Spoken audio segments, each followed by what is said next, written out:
Hi guys! Welcome sa isa na namang lamon serye sa aming buhay. For today's video, magluluto po tayo ng ginataang tilapia. Nakaready po lahat ng ating ingredients. So let's start!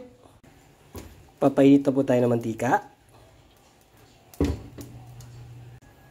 Then lalagay ko na po yung aking sili para kumapit ang anghang. Next ang ating luya. Then imekos-mekos na natin. Lalagay ko na po ang aking sibuyas. Mekos-mekos ulit. Lagyan na natin ang bawang. Ayan, mabango ng ating mga aromatics. Ngayon, lalagay ko na yung tilapia. Baka magtaka po kayo, ba't nilagay ko na yung tilapia? Kasi, ipapaksiw ko po muna po ito sa suka. Ngayon po, lalagyan ko na siya ng suka. Konti lang po. Tapos tutuyuin natin ng konti. Ubango na ng suka, lagyan natin ng paminta. Huwag niyo po ako ibabash ha, kanya-kanya po tayo ng paraan ng pagluluto. Ito ang way ko para magluto ng ginataang tilapia.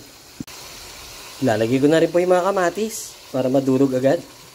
Tapos takpan ulit natin. Lalagay ko na yung gata. Okay na yan. Pakulo-kulo na lang.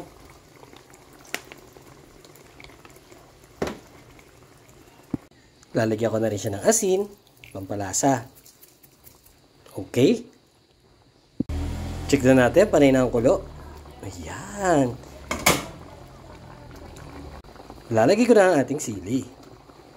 Tapos takpan ulit natin. Check ulit. Ayan, panay na ang kulo niya. Oras na para ilagay ang pechay. Lagyan natin ang mga pechay. Ayan. Tapos takpan ulit natin. Konti lang. Tapos luto na yan. Okay? Check na ulit natin. Ayan. Luto na po. Try nyo po yung ganitong pamaraan. Masarap po, promise. Kain po tayo. Mga kakain na!